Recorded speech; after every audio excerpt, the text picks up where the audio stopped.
in her and her siblings. As a Vaishnav, Gabbard looks forward to visiting India, especially the holy sites of Vrindavan. After starting this is congressional term, she started it. I don't know if she has been to Vrindavan, but I would, if she has not, Tulsi, I would say, make sure you go to Vrindavan Param Shakti Peeth, Didi Ma Ritambra Devi. You will find the ashram over there where small kids which have been thrown out, people did not want it, they are raised as a family. And it's a beautiful, they have 70 acres of land. As a matter of fact, you stay in that ashram, it's a beautiful place to stay. Very, very nice. She has said that she's pleased that her election gives hope to young American Hindus who can be open about their faith and even run for office without fear of being discriminated against or attacked because of their religion.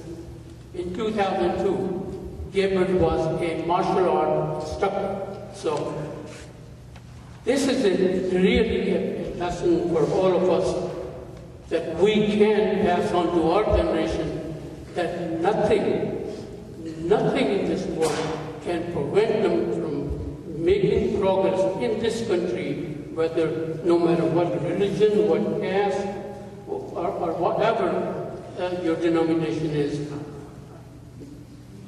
In the beginning I said she comes from a very small island. I don't know how many of you have heard of American Samoa. I have not been there, heard about it. But here she is. She was a councilman. She was an assembly woman, and with a bound in Iraq, Kuwait, National Guards in Hawaii. She's still actually, I should say she's a captain Tulsigo. She is captain of the National Guard right now. So Tulsi, welcome. We are very appreciative that you came here. We are going to do our best to support all the efforts we can, not because you're just a Hindu, but we know you're a very, very, very learned and intelligent individual. So thank you very much. With that, I will invite Supriya. I'm going to say the whole name. Actually, Golas, right? Supriya Golas to introduce Tulsi.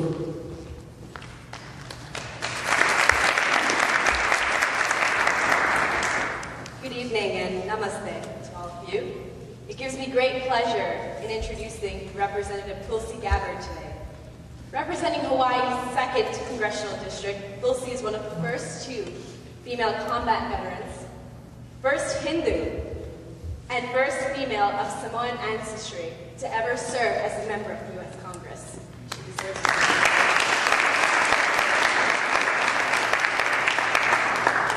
Representative Gabbard was elected to the Hawaii State Legislature in 2002 at the age of 21, making her the youngest woman in the country ever elected to a state legislature. She sacrificed her state House seat in 2004 to voluntarily serve with her fellow soldiers in Iraq as a captain in the U.S. Army Hawaii National Guard, and has served on 2 deployments to the Middle East. She's a decorated young veteran who is seen by many in Hawaii as a role model for young men and women alike, and an inspiration for all because of her commitment to Seva. In 2012, while serving as a Honolulu City Council member, Representative Gabbard won the Democratic primary election after a come-from-behind victory over established candidates, and then went on to win the general election in November. Representative Tulsi Gabbard took her congressional oath of office on the Bhagavad Gita, marking the first time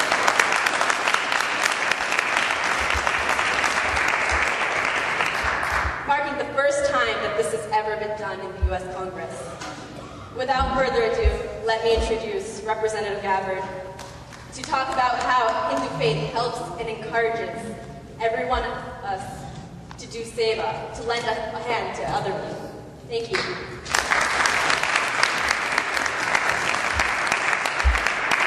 Thank you, Supriya, for your kind introduction, and thanks to all of you for taking the time to come out tonight and to give me the opportunity to share a little bit with you, but also to give me the opportunity to meet you and to hear from you as well. It's always so heartwarming to be welcomed by you and your community as one of your own, and to be welcomed into your family. Thank you also for your introduction. I was worried at one point when you said that, that I've talked about how through my experience it shows that whether in politics or in other lines of work that there's no need to be ashamed, to be proud of who you are as a Hindu. But then you said how I learned and practiced martial arts just in case people did try to do something that was, unacceptable. That's the backup plan, right? Right. Good to go. Good to go. No. As was mentioned before, I had the privilege of growing up in Hawaii, where I'm sure all of us wish we were. New Jersey's great, but Hawaii's warm, so, there's that. It's a privilege for me now, especially to represent Hawaii in Congress. It's a special place that I feel very blessed to have been brought up in, because it was a place that is such a melting pot of cultures, is such a place that appreciates diversity, where our members of Congress now, we have 2 members of the House and 2 senators, and we have 2 Buddhists, a Hindu and a Jew. Probably not too many other places in the country that can show that kind of representation. Growing up though in Hawaii, in a diverse household ourselves, in a multi-faith household, in a multi-ethnic household, what really resonated for me about the true meaning of religion and the true meaning of spirituality was the answers to the questions of who am I, the question of identity, the question of where does true happiness lie? What is the definition of true success? And how do you get there? And I really do credit my parents in raising us 5 kids from a very young age with a strong value of service, seva, karma yoga. In essence, saying that whatever it is that we chose to do with our lives, and all 5 of us have gone in different directions, that as long as we make decisions within our own lives about the actions we take in answer to the question, how can I best be of service? How can I make a positive impact on other people's lives?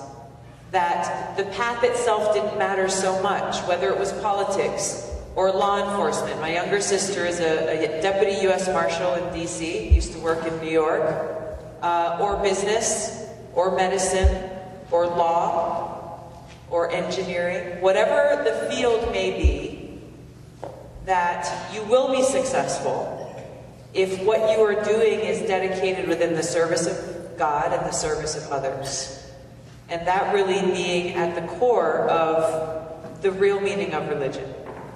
So for me growing up, I didn't know exactly how this would take shape. I didn't know what I would do or where I would end up. I definitely did not think when I was younger that I wanted to be in Congress one day. People who I meet now have a hard time believing that growing up I was shy to a point where it was almost crippling. I would not talk to people if I didn't have to.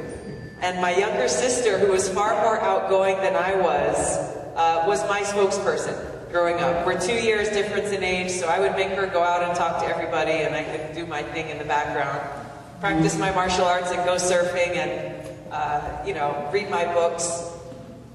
So the idea, if anyone had told me growing up that I would be running for Congress and have to be in a position where I would speak in front of groups of people multiple times every single day, I would have laughed and said they were crazy. But ultimately, what caused me to run for office, I was 21 years old in Hawaii. I had grown up surfing and hiking and being very active just outside and, you know, appreciating my home, and started to see that there were those in elected leadership positions who were not listening to the people and not taking action based on the needs of the people, based on the needs of families, the needs of the communities, and the needs of our state.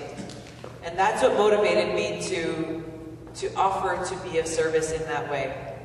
I think at that moment that I made that decision, I didn't connect the dots between what it would mean to run for office and that would entail giving a lot of speeches and, you know, going through debates and knocking on doors and talking to a lot of people, and it was terrifying. It was absolutely terrifying. I had no formal training. I wasn't walking in the door with a great, illustrious resume and a huge educational pedigree. The only thing that I had was my deep conviction in the teachings that we find in the Bhagavad Gita about fulfilling our duty, about fulfilling our responsibility, and about being of service, about dedicating our actions in the service of others. So that when I knocked on those doors, scared, didn't know who was going to be on the other side of the door, didn't know if they would be nice or, you know, friendly or angry or, you know, whatever the case may be, it was the commitment and the depth of knowing why I was doing what I was doing that gave me the courage, door by door, literally knocking on each of those doors, that not only allowed me the opportunity to truly hear what people were saying, but to earn their trust and confidence. That this was not just about winning an election, it was about people gathering together to try to make a positive impact. It was through that experience that I started to truly understand what I had been taught growing up. That I started to understand that when we talk about real happiness lying in the service of others, that I experienced it for myself. And that's what led me eventually to volunteer to serve in uniform. I enlisted in the Hawaii Army National Guard in 2003, a year after I had gotten elected.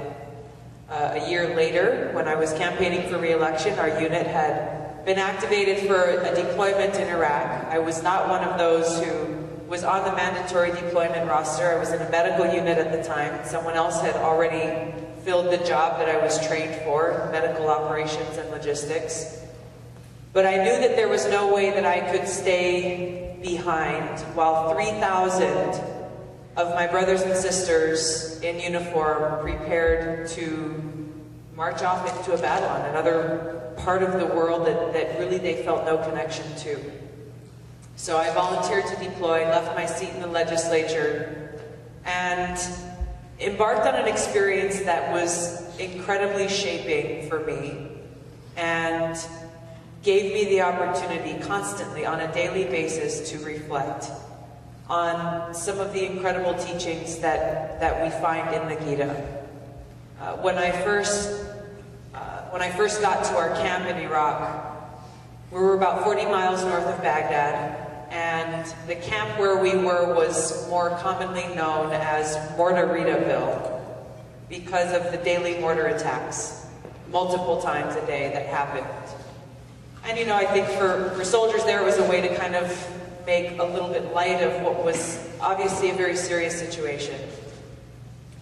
But on one of the gates, the main gates to our camp, there was a big sign that said, "Is today the day?" question mark, in big black letters.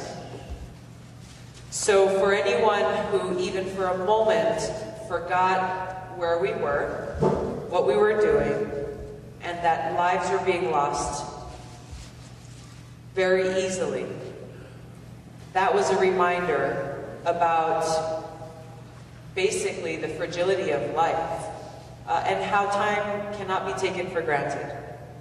That ultimately, whether you are serving in a combat zone or even here in the comfort of our own homes, none of us really knows when that time may come.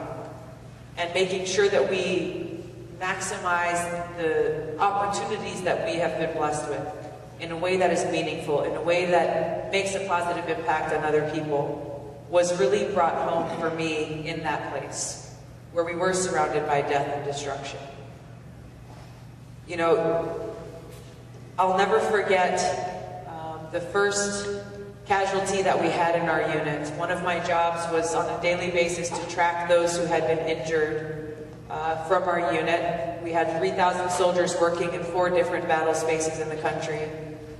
And I went through a list every single day of, by name, of all the service members who had been either injured or killed in combat the previous day, looking for the names of our Hawaii soldiers and seeing where they were, making sure that they received the care that they needed, either to stay in the fight or to go home.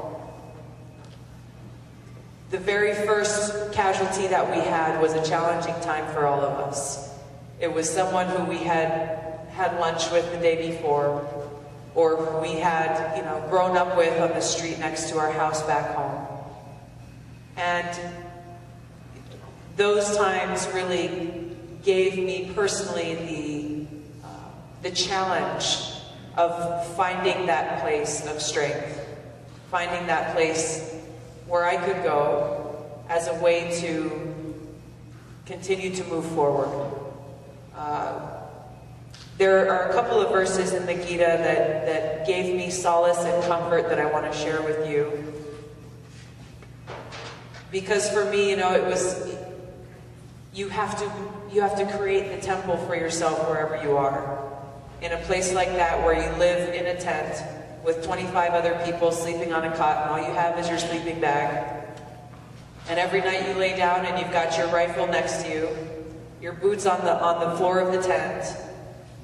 And when I pull that cover of that sleeping bag over my head and I've got my flashlight and my Gita and my japa mala, that was my safe place to go.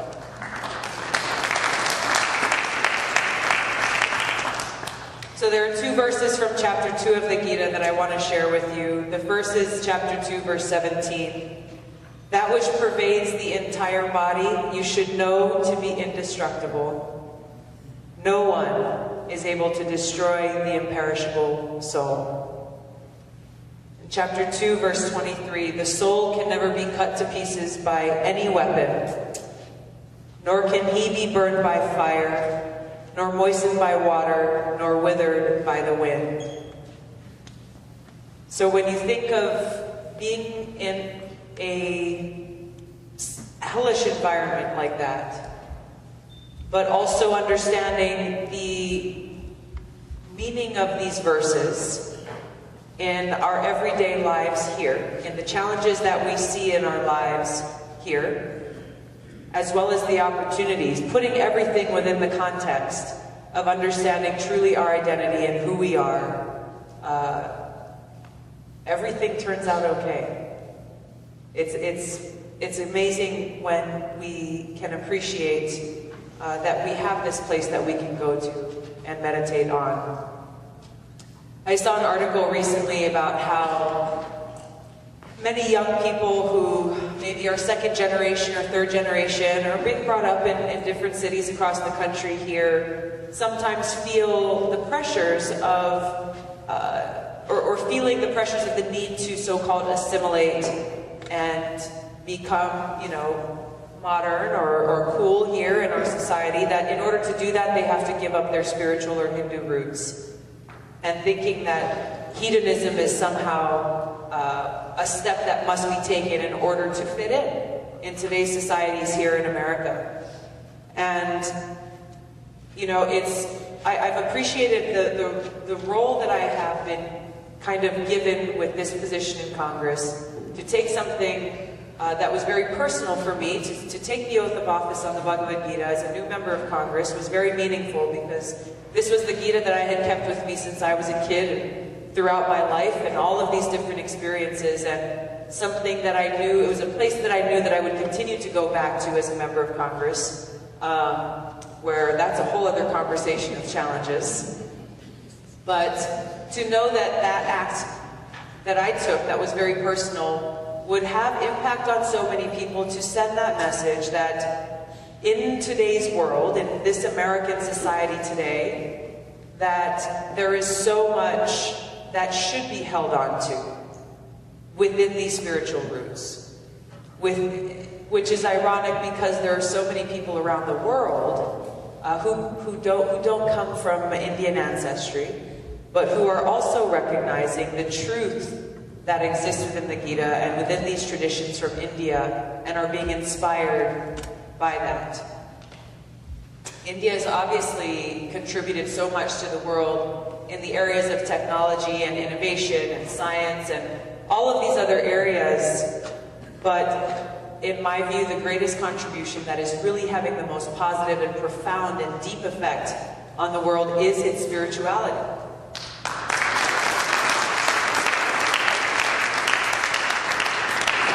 You know, you can't go to any kind of hipster modern neighborhood in any major city without seeing a quote from Gandhi on the wall. And it's ironic that, and it would be, I think, a great tragedy that in the name of, you know, modern society and the race for economic development and forward progress, that we collectively would lose sight of how much India has contributed to the world with these spiritual values and the spiritual heritage. You know, in short, I think it's just important both in my life, what I have found, the work that I'm doing, as well as I know each of you in your own lives and your own paths have discovered there are so many ups and downs. There are so many roller coasters. On one day we may hit the lowest of lows, another day the highest of highs. Keeping it all within the context of this philosophy that we have grown up with, this philosophy that we've come to understand and know personally ourselves, of what is most important. That when our time comes, whenever that may be, all of this is left behind. All of the things that at that moment may have seemed important, but ultimately at the end of the day become petty and unimportant. That this is the context that we have to carry with us every day. And that if each of us does this in our own lives, that we have the ability to have this multiplying effect on those around us, on those we work with, on our family and on our friends. And really it doesn't matter the title of the box or the label that someone stands in. You know, if my dad is Catholic or my mom is Hindu or my friend is, you know, Christian or, Buddhist or pick your label, ultimately this truth and this wisdom is what it comes down to. For each of us. And it is the same throughout all of these major religions in the world. And that's what I take with me when I look at some of the major challenges that we see, some of the literal battles that are being fought around the world. They're being fought around the fact that this wisdom of true identity and true purpose has been lost. Some of these sectarian battles that we're seeing where far too many people are losing their lives are being fought because of the loss in focus on this truth that is most important. So before we go to questions, I'll leave you with one more quote that's one of my very favorites. It's in the end of the Bhagavad Gita in chapter 18, verse 65, where Lord Krishna says, "Always think of me, become my devotee, worship me and offer your homage unto me. Thus you will come to me without fail. I promise you this because you are my very dear friend."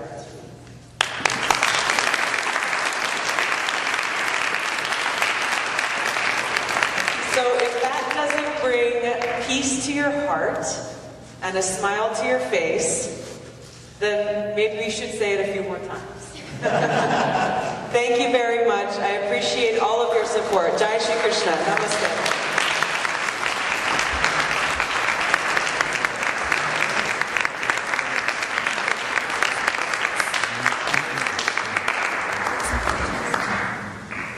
That applause is not enough. Once again, ladies and gentlemen, that's beautiful.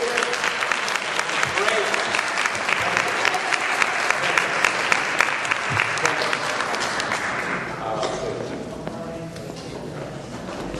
I know you'll have some questions and answers. We will do it in an organized way. We're going to send you some cards. Write your questions down with your name. It should be legible, otherwise it will not be read. Okay? I need a few volunteers. Steve?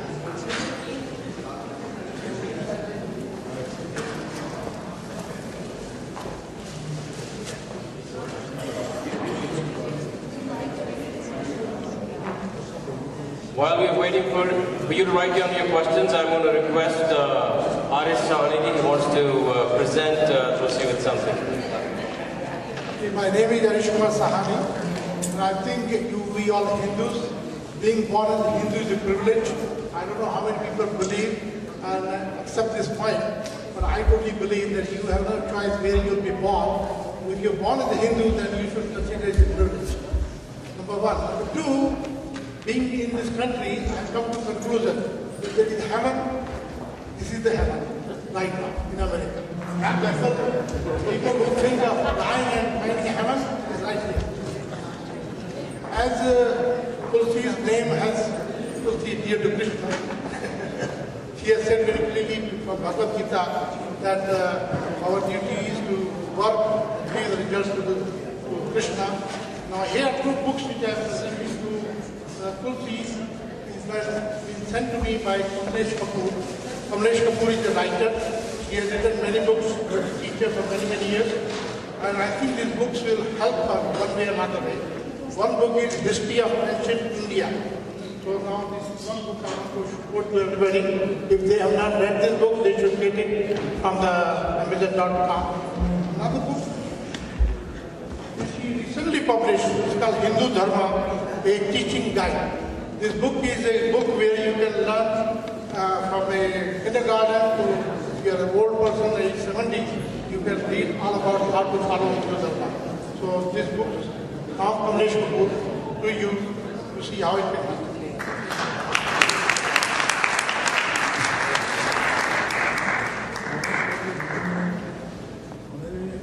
Okay. Writing, bring your questions up.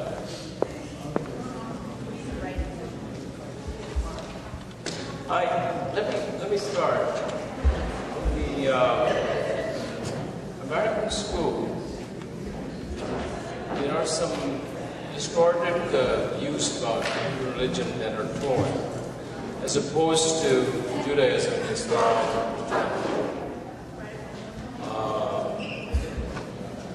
And I was wondering if these negative teaching could be, you wanted to correct them.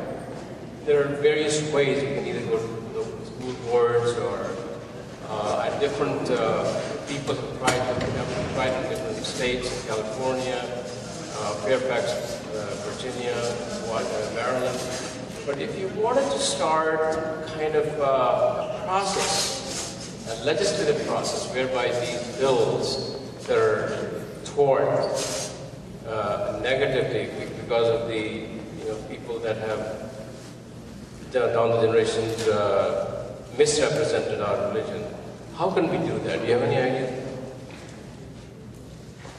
Yeah, I mean, you mentioned a few of them. Each state has somewhat of a different process when they're talking about how these curriculums are being formed.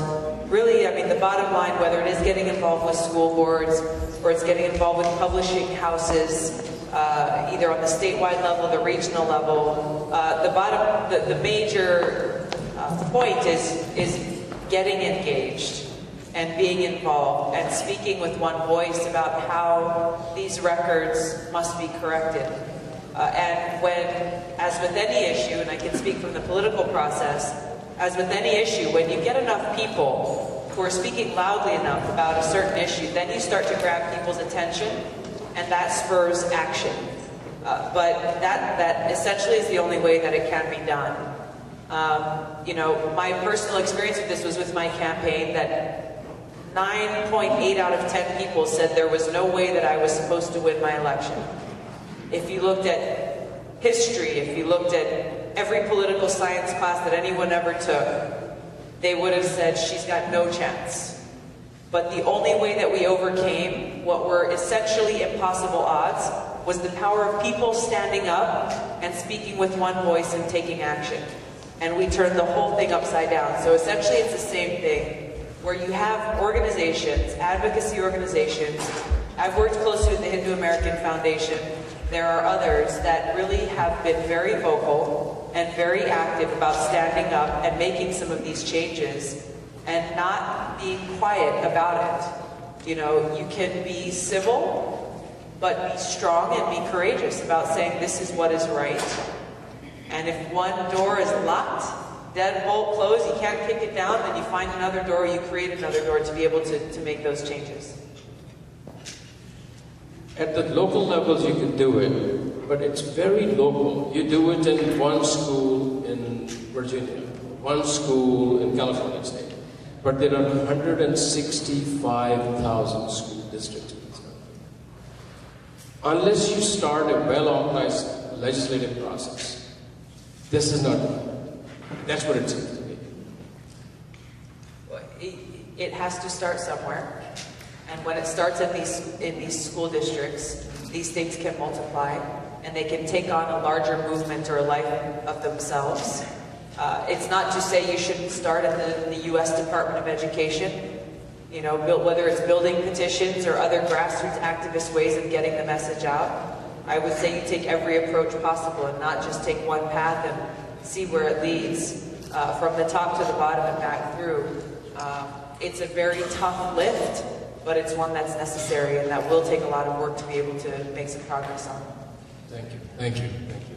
We welcome questions now.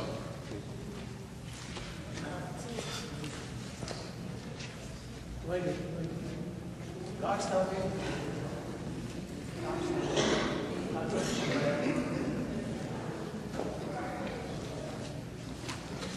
Dr. Padmaja Prem, how do you keep a constant positive spirit when you have ups and downs in life? That's Bhagavad Gita. I feel like that's a good name of a book.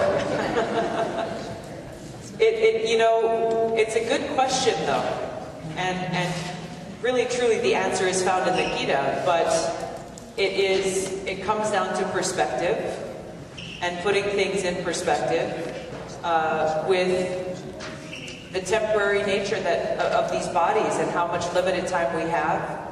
And when we understand ultimately that all we can do is our best at whatever venture it is, with our family, with our jobs, with our life, all we can do that's within our control is do our very best, always, and the rest is out of our hands.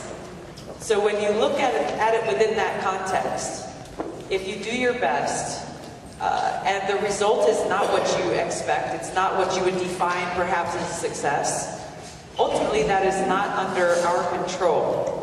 So when you let go of that, then it's a very freeing thing, and it allows you to stay positive because you know what you're doing and why you're doing it, and you're doing your best, and that's all you can do. There's a related question by Parmesh. How do you propose to use your conviction of Sanatana Dharma in your political career? I'm doing it.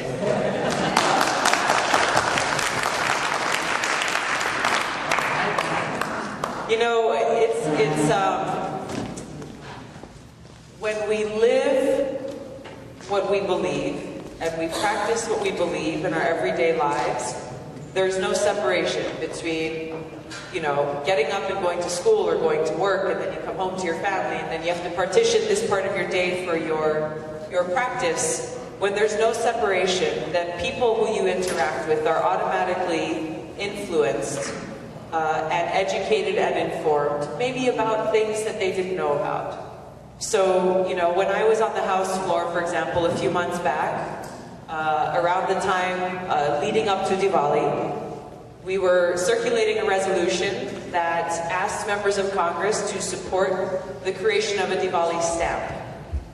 We are the only major religion in the world that does not have a United States Postal Service stamp celebrating this huge festival and celebration.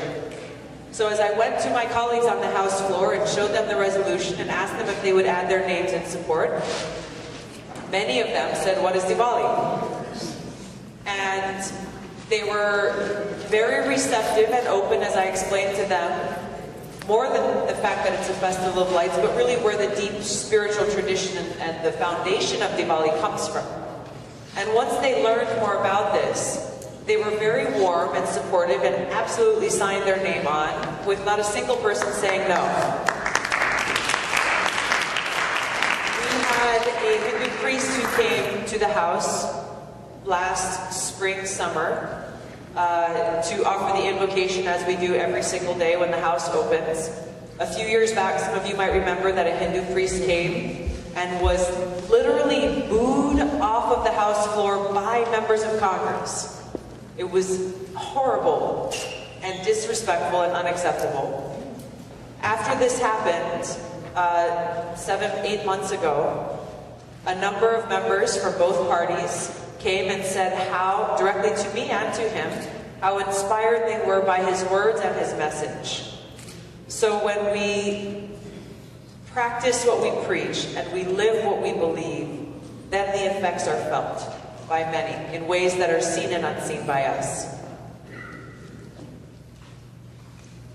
Your life is an ideal example for young Americans, but there is a young American asking you, what message do you have for the first generation kids and their parents to maintain and nurture Hindu families?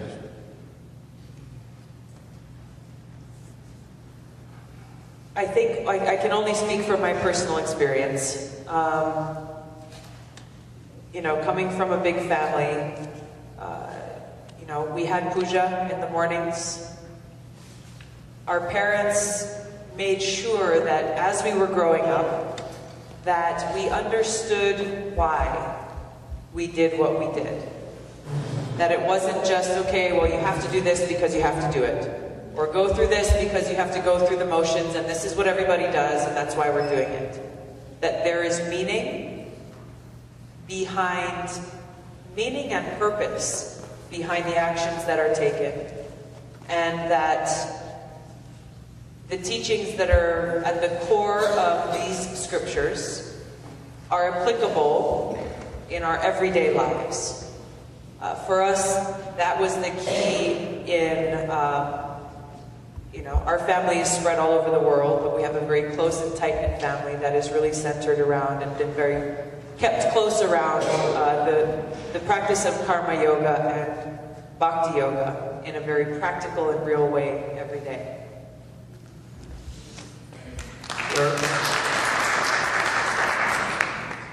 I don't think we can be very political about questions here, Mohanji's instructions, but there are a couple of questions about what are your views on HR 417 and how do you stop the organized efforts by coalitions against genocide, these so-called groups that are damaging interests of Hindus in India? Is HR 417 the one sponsored by Ellison? I believe it is. Who asked the question? Yeah, okay, so I'm just making sure that in the past. Yeah, exactly. I have issued letters and public statements in opposition to that resolution. It would have to come before the committee that I'm on, the Foreign Affairs Committee. The chairman, who's a Republican, and the ranking Democrat on that committee have both stated strongly their opposition to it, which means it will never come before the committee. So the resolution won't move. And I think the prevailing understanding that I have seen from my colleagues, both on the committee as well as those who are not on the committee, is that it paints a very misinformed and misguided picture of the reality of what's happening in India.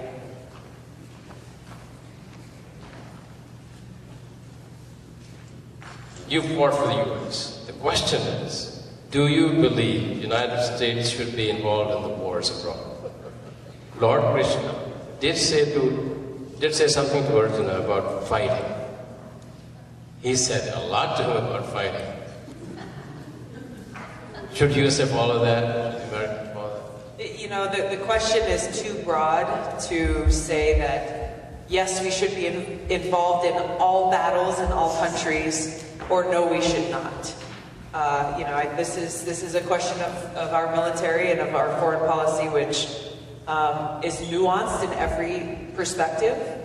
From my experience, we must make decisions very, very, very carefully about where we send our troops into combat, and that we are not unnecessarily getting ourselves involved in wars where we have no business. I do not believe that the United States has a role as the policeman for the world, and I think that as these decisions are made, they must be made with the best interest of our country and our interests. As far as I see, Gita has a dual teaching. It encourages you to fight the evil. First of all, it tells you to fight the evil inside. It prepares you to recognize that evil within you. And once you've fought that, then you recognize the evil outside you, and you will have no fear of fighting wherever it is, as long as it's the righteous thing to do. That is, as far as I understand, the whole battle that Lord Krishna is telling Arjuna to fight. That was just relevant to this. You're being raised by a Christian father, okay, and a Hindu mother. It was great you chose Hindu religion, but why? I guess we know where you stand on this, right? For me, we grew up learning and studying both the New Testament as well as the Bhagavad Gita, the Srimad Bhagavatam and other Vedas and scriptures. What is at the essence of Lord Jesus' teachings, his first commandment, to love God with all your heart, your mind, and your entire being, is exactly the teachings of Lord Krishna in the Bhagavad Gita. His second commandment, love your neighbor, is exactly the teachings of Lord Krishna in the Bhagavad Gita. What I have found in my own personal practice of Bhakti Yoga, of Karma Yoga, is such an amazing opportunity to get to know and love Krishna in a very, very personal way. And that's what I try to do with my life. Let me add to that. The first commandment was love God, that's fine. The second commandment was love thy neighbor. But what Gita does teach you is to see God in your neighbor. To see the same God in your neighbor that you see in yourself, or you should have the ability to see in everyone. Isha Vasyavedam Sarvam Yat Kincha Jagat. Okay, please. This is my son asking. I think we've got a good duo going on here, right? Bhagavad Gita happens to be my favorite. Yes. It is just the teaching. It's a handbook of teaching for how to live your life. If you do that, you will have no unhappiness under any circumstances wherever you are. And I think you're right. We're really proud of you that you took the oath on one of the most wonderful books ever written. How could somebody just sing 100,000 shlokas of Mahabharata one after the other? Never mind, just 701. So every shloka in Gita is just a nectar. My son's asking me, please describe life in one word. Is this a quiz or what? Where's your son? That someone here should be able to easily guess what my answer would be. Starts with an S. Seva. Service.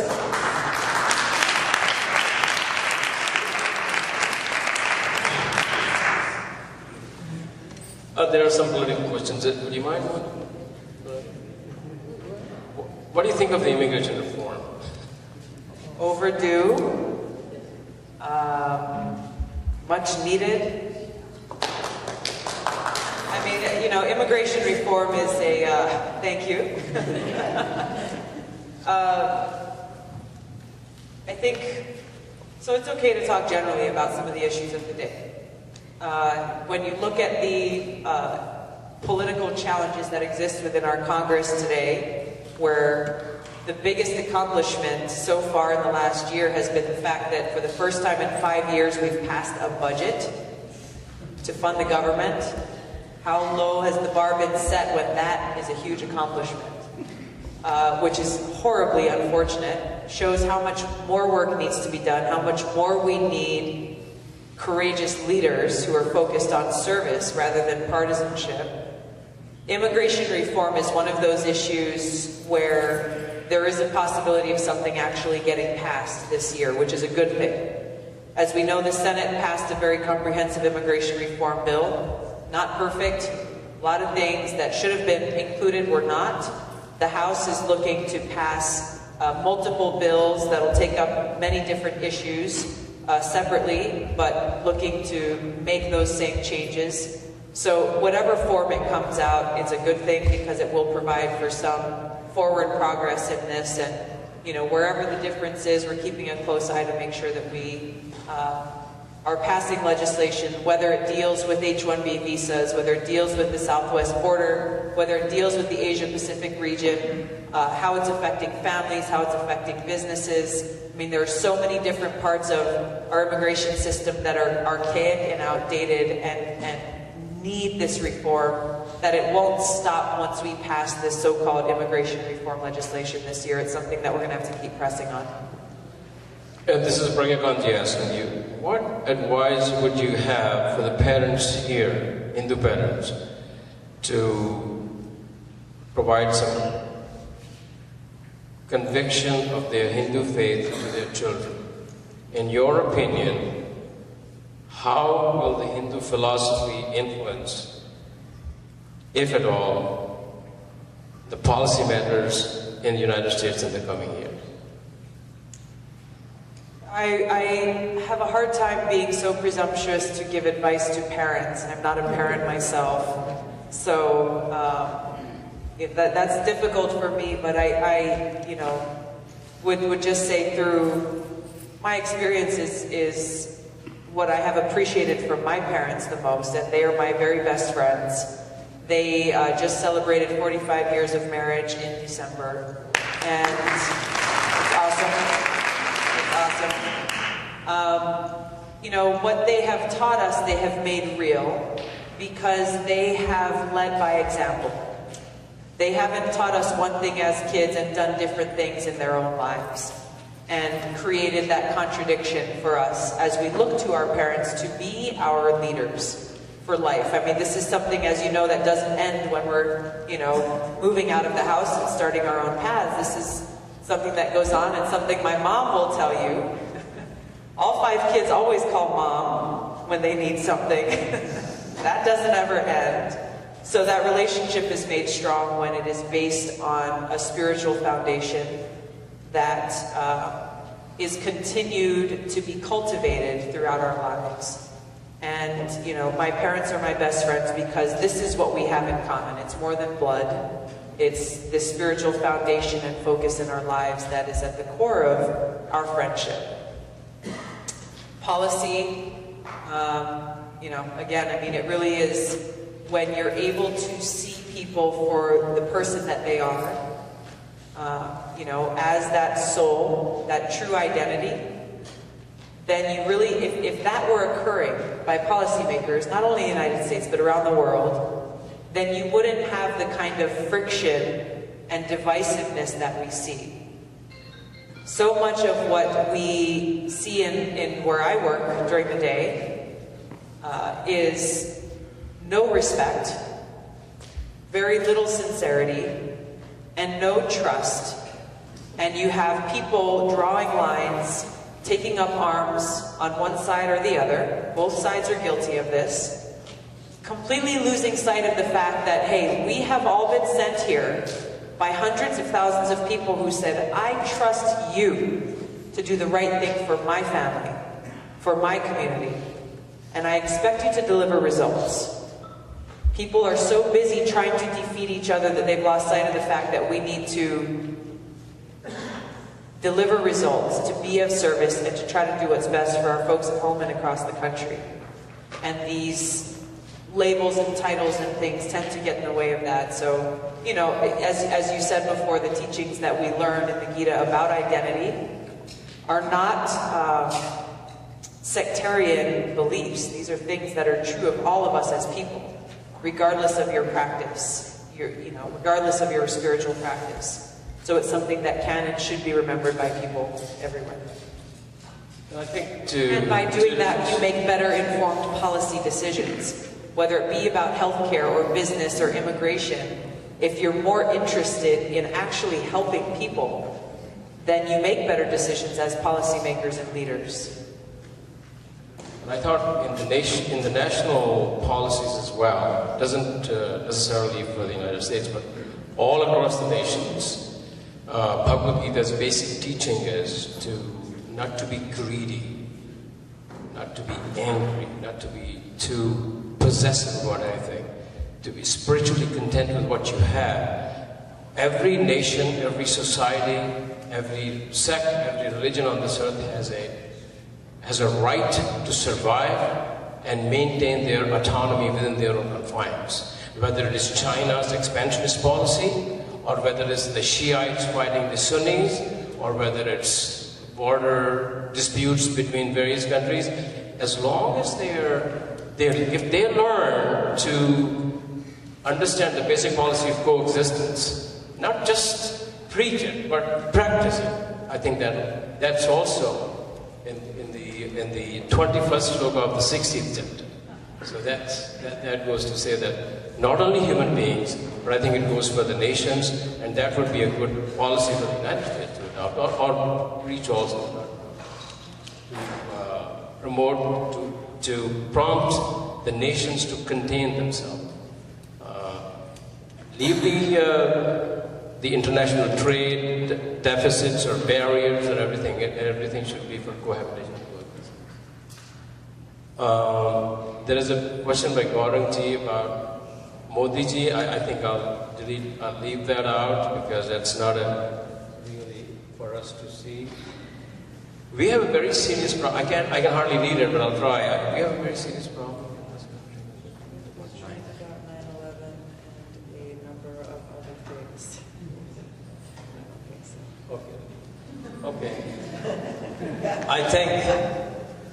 I think enough has been said. He wanted to say something. Yeah, we have a real serious problem with 9/11. We have a real serious problem with 9/11. Without the truth. And I was in the Army Reserves between 83 and 94. And I really met a lot of nice people. And one of them in Honduras, when the invasion happened, the Army flight surgeon, of course. I'm a doctor. 3 of the patients I was seeing in the office near the World Trade Center on Thursdays died. I went on and got involved in 9/11 Truth. That's why I have this calendar. But through 9/11 Truth, I've met Ray McGovern, the CIA analyst who was President's Daily Brief from Nixon, Reagan, and Ford, Dr. Bob Bowman, Commander of Space Command, under Carter and Ford. We've been lied to about everything with regard to 9/11. 2 wars are based on lies. A lot of innocent people are getting killed, and we don't have to tolerate it anymore. There's something called treason, and something called misprision of treason. And so we need to hold some people accountable in the higher levels of government for treason, misprision of treason, because we're getting us involved in 2 wars based on total lies. We don't need to put up with it. I was looking at a Tea Party thing in South Carolina. I kept on questioning. Let's keep the politics out. Do you want to say something about that? You know, what I will say to what you're bringing up is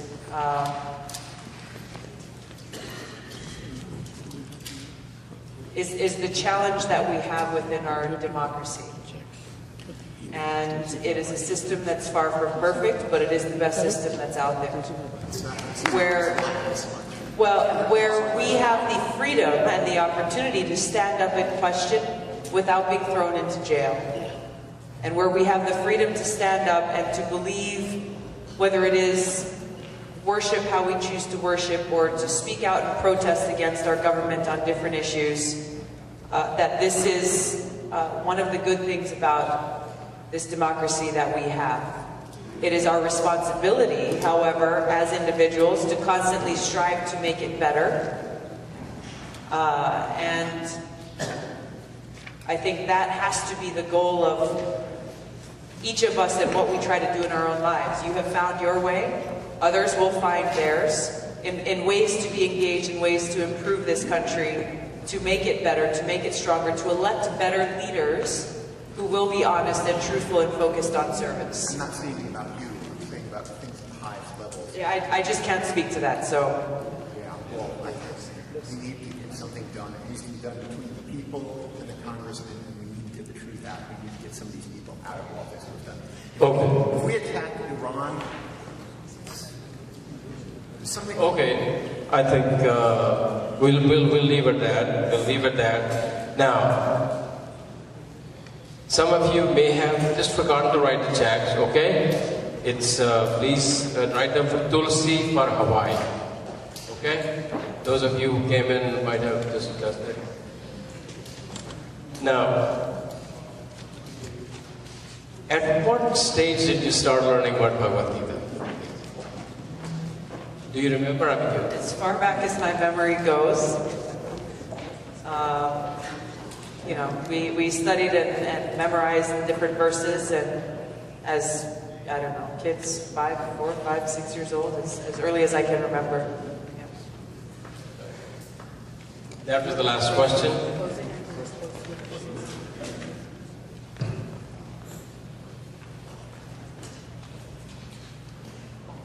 You are an inspiration to all Indians, especially from the Caribbean, who are being discriminated from being in the military. What message do you have for them, being a woman in the U.S. military? I love the privilege that I have of serving my country, both in this capacity as well as in uniform. I still serve in the Army National Guard as a military police captain. Our military has been limited in what roles women can serve in up until recently, and is moving through. You know, my belief, and what I hope others will also be able to have the same experiences that I have had, is that if you are willing to work hard and you're willing to train and to do what is necessary, that if you have the desire to serve, then you should be allowed to be of service. And that there shouldn't be discrimination simply based on gender. Thank you very much. Now, I'm sorry, I may not have satisfied everybody with their questions. Some of these couldn't be really asked. I would like to disclose them. Thank you. Thank you very much. Thank you. Some great questions. I just want to say thank you again to all of you for your time and your attention and your support. It means so much to me. I know I'm a long way off from Hawaii, but your presence here tonight speaks very loudly to me, because it speaks to your recognition for the need for strong leadership within our country, and how we really are all connected. And I don't have the ability to do this without your helping and buying in and taking ownership for the work that I'm trying to do, because we all have a piece in this. None of us can do it on our own. So thank you very much for your support. Namaste. Jai Shri Krishna.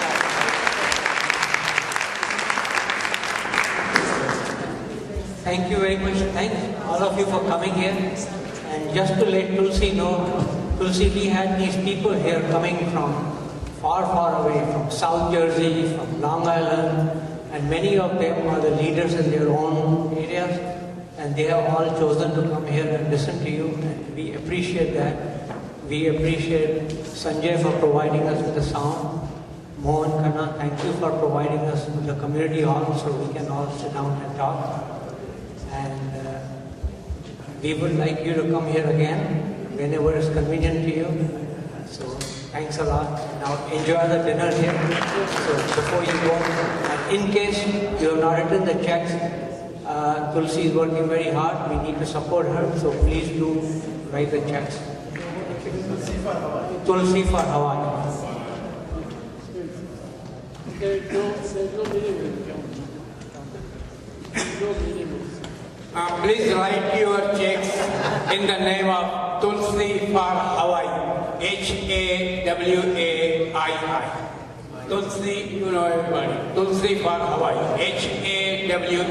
Hawaii. Please write the check and bring it here. Is the dinner served?